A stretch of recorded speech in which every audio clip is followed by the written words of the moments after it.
మనం నడుచు మార్గము దేవుడు మనకు స్థాపించిన మార్గమేనా అనేది మనం పరిశీలించుకోవాలి. ఇక్కడ క్షుణ్ణంగా ఆయన చెప్తున్న మాట, ఇది ఆయనకి తెలిసిన మార్గం, ఆయన నాకు ఏర్పరిచిన మార్గం, ఆయన నన్ను నడిపించుచున్న మార్గం.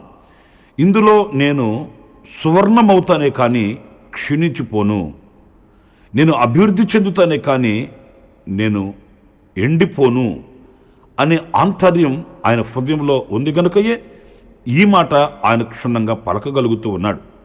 కనుక ఈ రోజున మనం మన భక్తి మార్గంలో, ఈ పరిశుద్ధమైన మార్గంలో, ఈ నీతి మార్గంలో మనం నడిపించబడుతూ ఉన్నప్పుడు మనం ఇలాంటి నిరీక్షణ గలవారమై, ఇది ప్రభు కథ నాకు ఇచ్చిన మార్గం, ఇది ప్రభు కథ నన్ను నడిపించే మార్గం, ఇందులో నాకు జయమే కలుగుతుంది, అభివృద్ధే కలుగుతుంది, సమాధానమే కలుగుతుంది, ఆశీర్వాదమే కలుగుతుంది అనే గొప్ప నిరీక్షణతో మనం ముందుకు